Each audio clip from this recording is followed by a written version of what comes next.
pahojen loukkaantumisten kanssa urallaan paininut gambialainen. Hän liittyy harjoituskaudella klubin miehistöön. Hänestä ei vielä oikein tiedä, onko Lintu vai Kallakin samalla, kun sinne vapautetaan hienosti sieltä. Tulee siitä! Ei tule ottelun avausmaalia. Petrescu pääsee jo nokittain Sahlgrenin kanssa, koittaa hassuttaa hänet nostamalla pallon ylitse, mutta viime hetkellä hänen ohjauksensa menee sivusta yli. Katsokaa miten hienosti Petrescu ottaa pallon koukkuun, mutta sitten tuo ratkaiseva sijoitus menee harmittavasti vain sivuverkkoihin ja kotiyleisö huokaisee. Menettäjä Hjelm saa siirtyä pallon omilleen. Nyt aika optimistista ja pientä ahtaassa tilassa kuitenkin Ilves selvittää tuon tilanteen ja kotiyleisö palkitsee keltapaidat siinä ansaitusti. Hyvin levitetään, paljon miehiä asettuu muuriin ja myöskin keltapaidat siellä ovat hämäämässä. Petrescu sisäänpäin kiertävä veto, hyvä veto, mutta viime hetkellä Sahlgren saa sen liimattua, vaikka hieman pomputteleekin aluksi. Ehkä hieman keskelle lopulta suhtautuu tuo. Sitten Hynynen, kapteeni Hynynen Petresculle, jälleen Hynynen.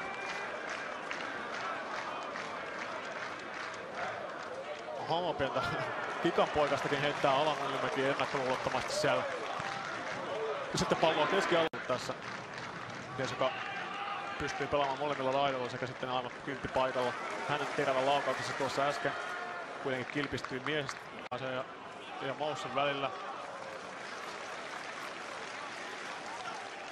Ja Ilves pääsee rauhassa rakentamaan hyökkäystään oikean laidan kautta. Nyt aika ahtaaksi menee. Ei pääse korille kääntymään. Joutuu pudottamaan alaspäin Alamyllymäelle. Tämä jättää pallon vieläkin alaspäin Miettuselle.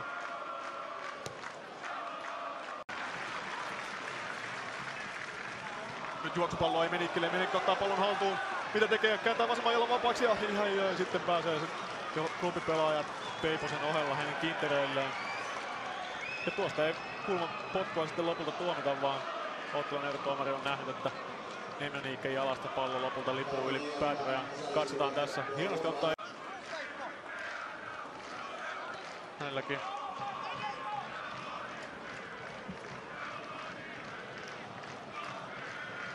Nyt olisi oikeassa laidassa baana auki, mutta Hynynen lähettää korkean pallon keskustaan. Aika pahasti siinä kyllä Jultia revittiin, tilanne jatkuu edelleen hienosti Peipalle nyt sieltä boksin sisään, ohjaus aivan läheltä, siellä on melkoinen flipperipallo ja Tomi Petrescu on lopulta se, joka sen sinne verkon perukoille käy nikkaamassa. Todella kurittomasti pelaa klubilinja ja aivan siitä vitosen alueelta maalivahti Dehnen nenän edestä pääsee Petrescu tuikkaamaan. Ja se on Petresculle jo 4. täysosuma tällä kaudella. Aivan maaginen oli kyllä tuo sisäänajokin siinä. Taisi olla Jaakko Rantanen, joka sieltä ennakkoluulottomasti peippaili itsensä läpi. Katsokaa, Tanaka menettää tuon pallon aivan 6-0. Sitten Rantanen kynäilee. Jatko Petresculta. Petrescu pääsee siihen irtopalloon, jonka Deine sylkee eteensä. Kun puoli tuntia on pelikellossa, katsokaa, ei se on Hynynen tosiaan, anteeksi puhun Rantasesta. Hynynen hienosti ottaa pallon haltuun, kiss, ottaa 2 miestä ulos, sitten siihen keskustaan. Ja ei saa nyt sitten Peiponen eikä Däne sovittua, että kumpi tuon pallon putsaa ja turhautuneena miehet Petrescu siinä Douhin hieman alapuolella, kymppipaikalla tänään häirimässä. Ja nyt sitten oikean laitaan saa puolestaan Ilves, pikkuhiljaa saa luotua painetta. Emeniikke peippaa totutusti vasemman jalan vapaaksi. Hienoa chippipalloa sinne linjan taakse ja siinä on avausmaali, aivan järkyttävän hieno pallo Emeniikkeltä linjan taakse ja kukas muukaan kuin Tomi Petrescu siellä ensimmäisenä paikan päällä. Olipa räväkkä alku tähän otteluun. Kerta kaikkisen upea on tuo Emeniikken keskitys ja aivan takatolpan nurkalta pääsee Petrescu tuikkaamaan ottelun avausmaalin, kun 7 minuuttia vasta on täyttymässä. Katsokaa millä öökalla hän näkee Petrescun. Petrescu ulkosyrjällä sieltä ovelasti ohettaa Vaanen.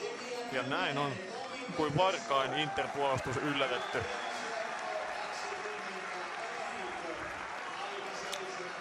On kyllä piirteitä otteita esittänyt nigerialaislaita peluri Emeniikke tässä tällä kaudella. Ja Petrescukin kaunistelee tilastojaan entisestään, mies joka johtaa Veikkausliigan syöttötilastoa. saa nyt yhden sarakkeen myöskin maaliosastoonsa. Sangen ponnekas alku. Turkulaiskannattajia tänne Tampereelle. Sää ei varsinaisesti helli. Alkupäivä oli kyllä lämmin ja aurinkoinen, mutta nyt sitten pientä kesälle tyypillistä tihkusadetta ollut tässä, mutta niin vain. Sinirautaliput ovat mukavasti heiluneet ja toki kotiyleisökin on vahvasti mukana samalla kun Petrescu vapauttaa hienosti laidasta Mäkijärvelle ja siinä on! Vasemmasta laidasta siirrytään nyt sitten oikeaan laitaan. Pystysyötön käy vahvasti nappaamassa Petrescu. Hieman huolimattomasti Belka pelaa tuon tilanteen. Sitten Doe. Sitten Nieminen. Nyt ei lähde yltiöpäisesti myöskään Inter prässäämään. Juuti jatkaa hienosti päälle.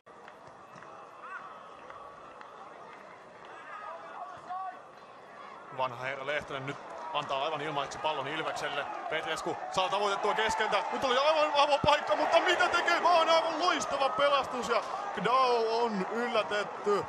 Aivan kasvokkain pääsee Intervahdin kanssa siinä loistavasta Petrescun syötöstä, mutta niin vain Mohamed Doe ei pääse lisäämään maalisarakkeeseensa toista osumaa.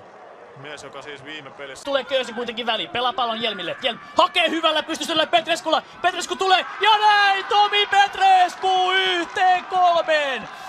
Tekee Ilveksen kauden ensimmäisen maalin ja antaa vielä toivoa tamperelaisille. Näin se jälleen menee, kun sanotaan, että ei ole vaarallisia tilanteita tullut, niin saman tien tulee hyviä syöttöjä siinä kaksin kappaleen Köseltä ja Jelmiltä. Ja näin, tässä ensin Köse antaa Jelmille, Jelm jatkaa Petresculle, Petrescu saman tien laukaus ja Lehtovaaran jalkojen välistä. Lukemiksi 3-1.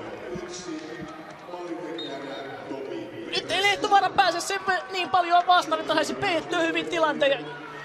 Petrescu käyttää tilanteen hyväksi ja kaventaa Ilvekselle. Liigakauden avausmaalilla lukemista taaksepäin Aho. Hakee Kairista, Petrescu tulee kuitenkin tilanteessa hyvin väliin. Aho, loistava liuku.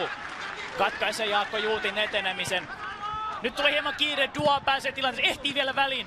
Ei kuitenkaan saa interfaul. Nyt tulee Aholle, ei saa haltuun tälläkään kertaa. Kujala keskellä, pudottaa Petresculle, oikea laitaa lähtee menemään. Kujala ylöspäin, pallo pelataan Jelmille. Miehen ikää 35 täyteen Henri Pänä Lehtoselle. Tästä eteenpäin mies voidaan nähdä myös. Ikä oli tullut Interille. Ainoastaan FC Lahti siis onnistunut pitämään Interin nollilla. Nyt tulee Ilves hyvään paikkaan ja aivan ihdi siihen. Pelaa tänään väliin. Petrescu lähtee keskittämään. Juuti yrittää jatkaa ja nyt Baane pääsi liukumaan pallon. Todella hyvä tilanne tulee Ilvekselle, kun oikealta laidalta päästään murtautumaan. Keskustaan syöttö menee kuitenkin liian pitkälle ja näin Inter pääsee hyökkäämään vastaan. Gnaboju yhdellä kosketuksella on hyöperä. Gnaboju vie keskelle. Nyt on vetopaikka Gnabojulla. Hyvin tulee siinä Ilves puolustus kuitenkin väliin. Petrescu tulee ylhäältä asti auttamaan puolustusta. Tökkää sinne pallon pois Gnabojulta. Ja ei ollut tarkoituksellinen syöttö tuo, joten Hilander saa napata pallo käsin. Tuon Duan jatkoyritys, mitään ideaa siinä ei ollut. Hän yritti jatkaa palloa vain eteenpäin. Sielläkin pelkästään Ilves pelaaja ja näin Ilves pääsee hyökkäämään vastaan. Juuti tulee vasenta laitaa. Vastassa Mäkelä boksailla, mutta kovaa ja hyvin tulee sieltä taustalta. Tomi Petrescu ristää pallona, lähtee saman tien nostamaan Ilves hyökkäystä, koittaa pistää sinne väliin, pistääkin. Ja kovaa tulee sieltä Juuti, sieltä lähtee keskitys, mutta se nousee aivan tuhtiaan. Painaako vielä ohi, jättää Petrescu. Sieltä lähtee keskitys boksiin, loistava siirto ja ei ole kaukana tästä kulmasta, ei ole kaukana Ilveksen johtomaali, mutta 0-0 jatketaan edelleen. Siinä Diouf jättää, sitten Petrescu pamauttaa oikealla tuonne Ivan Nurmea pitkin.